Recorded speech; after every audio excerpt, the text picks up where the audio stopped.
Astrology time, Shane here. Daily Astrocat. So let's go. Sunday, it's the 31st. It's the last day of May. So let's go. The moon's in Sagittarius all day long, and this is going to be the blue moon. The blue moon actually occurs, the moon is full at right here. It is 4:45 in the morning. So 4:45 in the morning is when our blue moon happens, so it's going to happen overnight. And there you go. So, hey, what do we got going on? Well, besides our blue moon, first I got to correct something that I said probably over the last few days. Definitely yesterday, but probably the last few days. The next lunation will be the new moon in Gemini, and this will happen on June 14th. I stated that it was going to be in Cancer yesterday, so somebody had actually mentioned that, and I apologize for that. And look, fully exploring the reasons for this will probably get me a hard ban on this channel.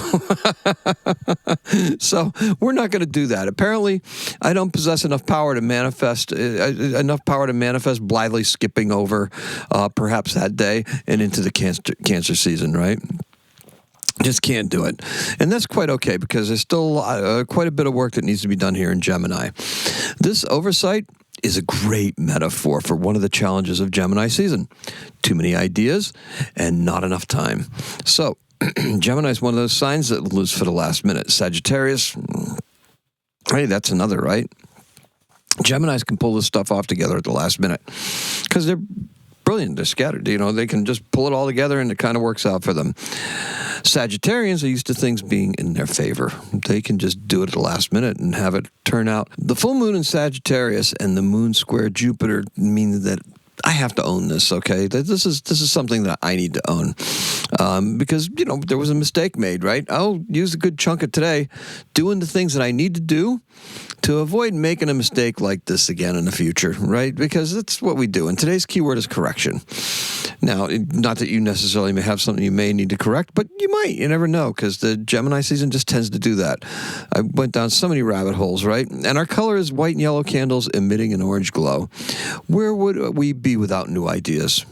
You know, or new things to look at, or fresh takes, or, you know, even a little help from our friends, right? To point out, hey, you're kind of mistaken, right? Yeah, that's true. So Gemini season can move at a very fast pace, and as a result, mistakes, they can be made.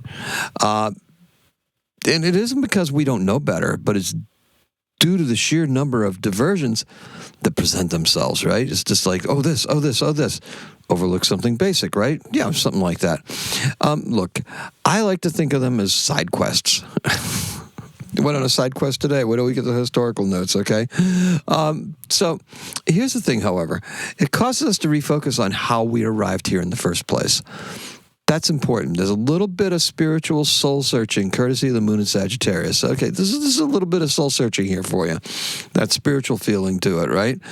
Yeah, this is something. Now, this is a learning experience for me, personally, and it should be for many of you. So, look, the full moon will also reveal the sickly hand of the patriarchy that's in power. Okay?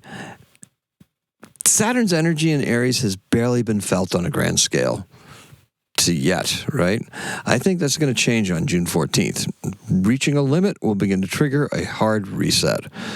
So, then that's when that new lunation is. That's when the new moon will be in Gemini. So the theme of this blue moon is what is being shown to us. What is being shown to us? What we are seeing right now. That's the theme of it, right? Something being shown to us. Yesterday, that was in the form of an exploding meteor that shook the windows in the house at 2:05 p.m. Oh, for real.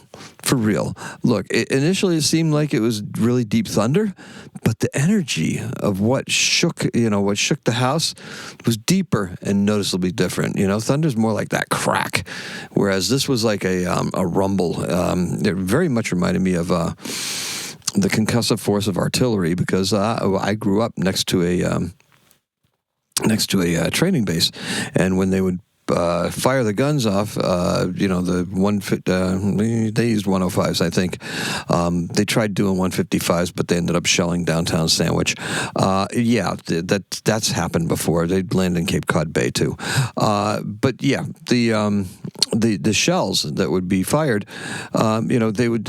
they would go off, and you'd hear them, and then a couple seconds later, the windows in the house would shake because the force of the the discharge of the barrels.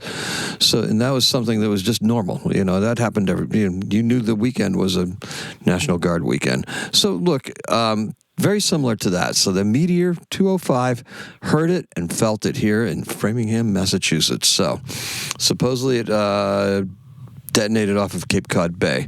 It said it was about a 3 foot, about a yard big meteor that just came down and with a sonic boom.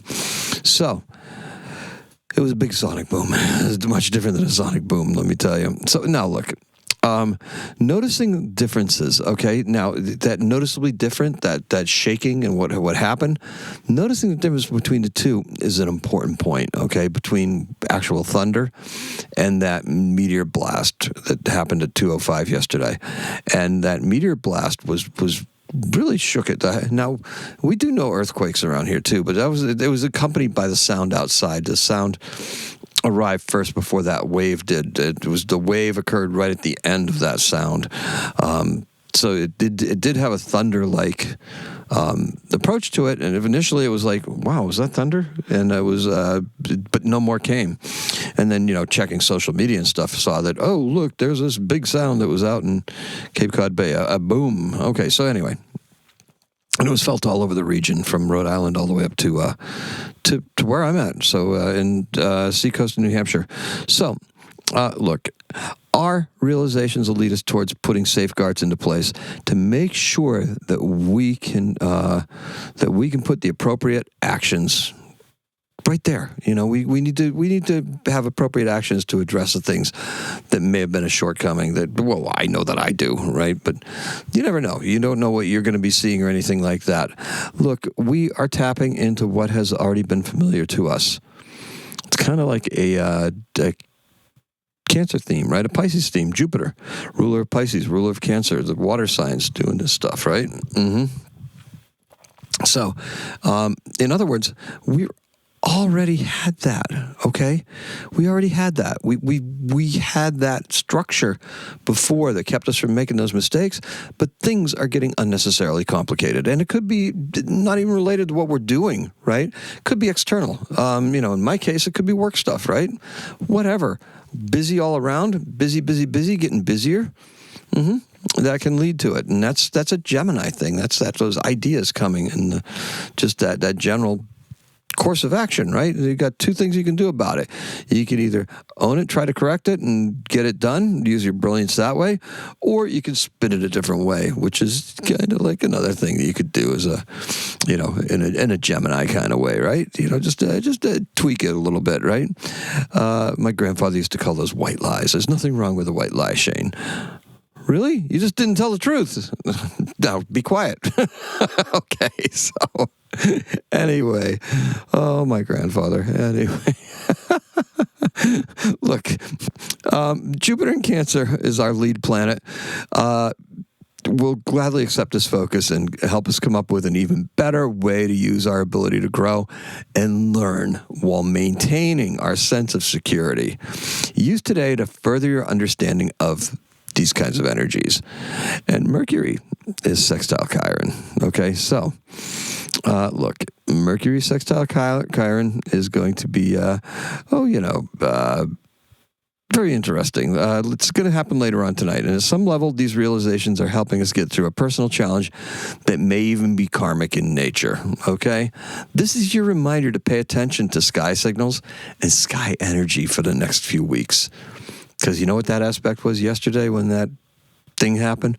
You know what that aspect was? It was an hour after the moon was opposing Uranus sky phenomena, electricity, stuff like that, right? Always interesting. So anyway, look, this is your, we just did that. So Mercury enters Cancer on Monday. Oh, really, Shane? Okay, just like that. My confusion about the next new moon is clarified.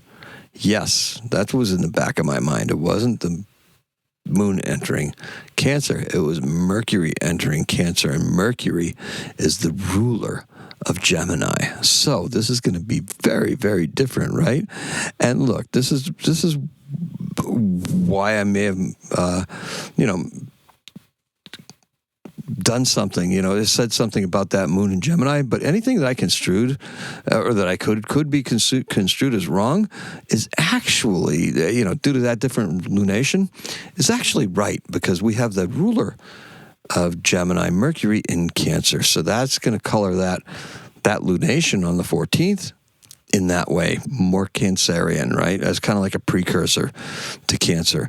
And that's going to be really, really interesting. So we're going to have our hands full by that time. With Mercury in Gemini, this is going to awaken our intuition and our reactions to the spectacle, any kind of spectacle, you name the spectacle. And it will be felt intensely and throughout society. So there you go. Now, in 1578, Martin Frobisher sails from Harwich, England, to Frobisher Bay in Canada, curiously named, right? And he eventually mines gold, well, what he thinks is gold, but it's actually pyrite, iron pyrite. It's fool's gold. And he brought back some 1,500 tons of it to England. They tried to find out if it was gold, It wasn't gold.